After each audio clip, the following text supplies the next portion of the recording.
जब श्री राम ने बाली को बाण मारा तो वे छिपकर भाग सकते थे, लेकिन वे बाली के सामने जाकर खड़े हो गए। जानते हैं क्यों? ताकि दुनिया देख सके कि अधर्मी व्यक्ति मरते समय कैसे धर्म की दुहाई देता है। बाली ने पहला आरोप छिपकर मारने का लगाया। धर्म हेतु अवतरेहु गोसाई, मारेहु मोहि ब्याद की नाई।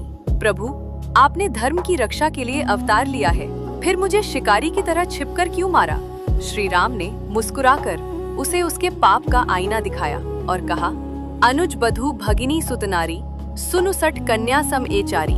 मूर्ख, छोटे भाई की स्त्री, बहन, पुत्र की वधू और कन्या, ये चारों समान हैं।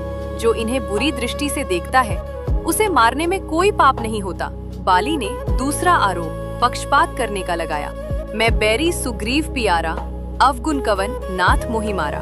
मैं शत्रु और सुग्रीव प्रिय ईश्वर होकर आप ये पक्षपात क्यों कर रहे हैं?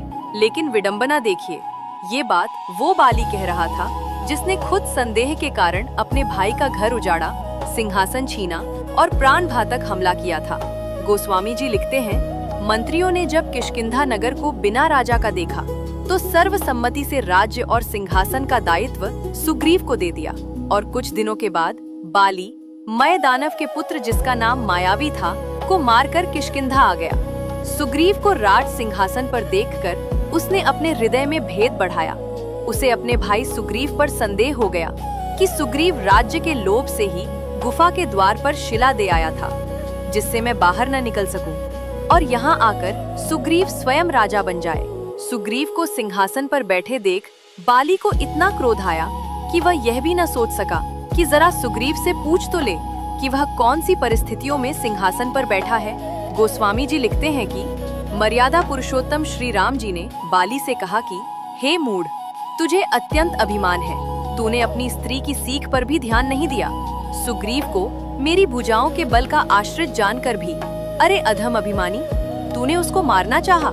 वो ही बाली जो खुद महाभेदवादी था, वह आज ईश्वर से समता और समानता की मांग कर रहा था।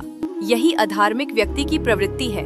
जब तक शक्ति है तब तक अत्याचार, और जब न्याय की बारी आए तो धर्म की दुहाई।